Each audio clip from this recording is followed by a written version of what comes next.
Orang Islam hidup di muka bumi ini paling lama ke depan hanya 46 tahun Hijriah. Dan ini akan menghadapi perkara-perkara besar sampai masa-masa Islam memimpin kembali seluruh dunia.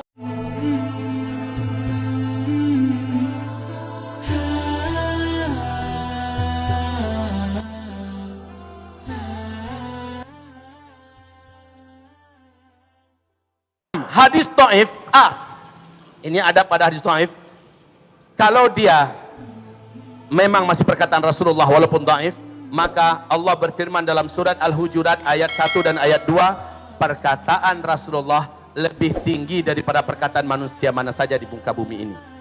Maka kalau berkata Kiai Anu berkata, Syekh Anu berkata, Buya Anu berkata, Ustadz Anu berkata, ulama Anu berkata, tiba-tiba ketemu hadis Nabi dalam masalah yang sama, qala Rasulullah, adabnya oleh seluruh ulama ahli hadis, qala Rasulullah lebih diutamakan dari seluruh perkataan siapa saja. Perkataan yang lain lewat, langsung didengarkan perkataan Rasulullah walaupun hadisnya dhaif. Itu menandakan perkataan Rasul wajib lebih tinggi. 6B, karena ini masih perkataan Rasulullah, wajib dimuliakan dan dihormati. Jangan seperti ada satu kelompok di Indonesia ini yang merasa dia paling suci, Pak. Hanya kelompoknya yang paling benar, di luar kelompoknya masuk neraka semua. Ya, ulama-ulama di luar kelompok mereka adalah kilabun nar semua, anjing-anjing neraka semua. Sehingga mereka menghalalkan nama baik para ulama, mereka perguncingkan di depan publik, di depan jemaah mereka. Nah, Bapak Ibu yang kami muliakan, kelompok ini mengklaim bahwa hadis ahad itu hanya dua, sahih dengan dhaif. Apabila sahih mereka peluk, mereka terima, mereka agung-agungkan. Tapi kalau hadis yang dhaif, kayak jijiknya luar biasa, kayak bangkai babi yang sudah berulat. Alah, itu hadisnya dhaif. Padahal hadis dhaif dalam urusan fadilah amal oleh para ulama hadis masih bisa dipakai. Itu adab yang keenam, tetap muliakan dan hormati walaupun dia dhaif, karena masih perkataan Rasul ya. Adab yang ketujuh hadis dhaif. Hadis dhaif adab yang ketujuh, wahai Bapak Ibu yang kami muliakan, seandainya berbicara tentang perkara gaib, karena dia hadisnya dhaif, cukup sekedar diilmui dan didengar, jangan dijadikan akidah dan keyakinan. Tapi hormati karena dia masih perkataan Rasulullah SAW. Namun bila benar-benar terjadi, bila betul-betul sesuai dengan kenyataan terjadi, hadis dhaif langsung naik statusnya kepada sahih. Kemudian wajib diyakini ketika itu. Terakhir, hadis dhaif bila didukung oleh hadis dhaif yang lain dalam masalah yang sama, maka hadis dhaif ini naik tingkatnya satu tingkat ke atas menjadi hasan li ghairi. Nah, itulah yang terjadi pada riwayat start ke finish. Mari kita dengar. Nabi berkata, umur umatku di sisi Allah, dari start ke finish loh ya, adalah umur umat Yahudi dikurangi dengan umur umat Nasrani. Umur umat Yahudi adalah dari Nabi Musa ke Nabi Isa, 2000 tahun. Dikurangi dengan umur umat Nasrani. Umur umat Nasrani dalam sejarah dari Nabi Isa sampai ke Nabi Muhammad 600 tahun. 2000 kurang 600 berapa?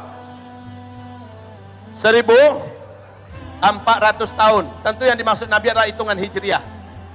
Ustadz, kalau start ke finish 1400, kita sudah 1441 sekarang. Ini 14 Pak Ustadz. Enggak. Kenapa? Ini baru satu kelompok riwayat. Kelompok riwayat yang lain ini hasan li ghairi. Apa kata Rasulullah? Umur umatku di sisi Allah dari start ke finish adalah 1 hari saja. Lalu Allah menambahkan untuk umatku setengah hari lagi. 1 hari di sisi Allah di surat As-Sajdah ayat 5 setara dengan 1000 tahun kita menghitung di dunia. Betul Bapak Ibu? Maka 1,5 jadi berapa? Jadi 1500 tahun hitungan Hijriah. Berarti ada 2 kelompok riwayat, 1400 dengan 1500. Nah, ini domainnya para ulama ahli hadis. Serahkan pada mereka. Jangan tanyakan pada arsitek. Jangan tanyakan masalah ini kepada dokter, spesialis gigi. Nggak ada urusannya nih. Tanyakan pada ulama-ulama ahli hadis. Para ulama ahli hadis, mengatakan, mayoritas ulama ahli hadis mengatakan, umur umat Islam sejak Nabi diangkat oleh Allah menjadi Nabi dan Rasul sampai serentak wafatnya umat Islam di muka bumi dalam peristiwa tanda besar kiamat yang ketujuh adalah antara 1400 tahun hitungan Hijriah sampai ke 1500. Di antara ini habis umat Islam di muka bumi. Awas, ini mayoritas ulama ahli hadis. Redaksi bahasa yang paling bijaksana, yang saya lebih nyaman menerima bahasa ini adalah ketika Syekh Al-Hafiz Imam Ibnu Rajab Al-Hambali mengatakan, umur umat Islam sejak Nabi diutus oleh Allah sebagai Nabi dan Rasul sampai umat Nabi Muhammad serentak Allah wafatkan adalah lebih dari 1400 tahun, tapi takkan lewat dari 1500. Takkan lewat. Lebih dari 1400 tahun tapi takkan lewat dari 1500. Ayo kita sama-sama hitung sekarang. Mari Bapak Ibu, kita berhitung sekarang.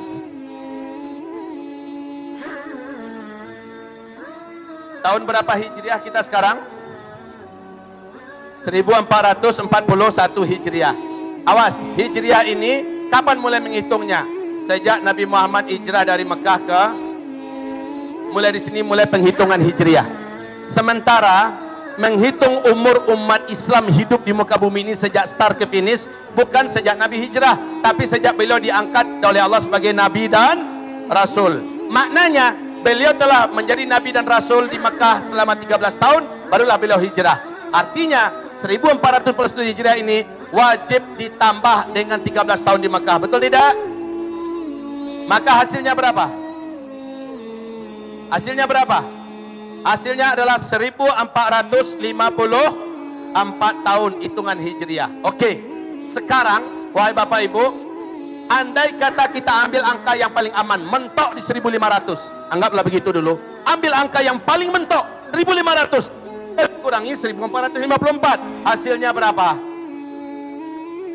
Hasilnya berapa? Paling lama kita orang Islam hidup di muka bumi ini hanya 46 tahun lagi hitungan Hijriah. Orang Islam hidup di muka bumi ini paling lama ke depan hanya 46 tahun Hijriah. Dan ini akan menghadapi perkara-perkara besar sampai masa-masa Islam memimpin kembali seluruh dunia.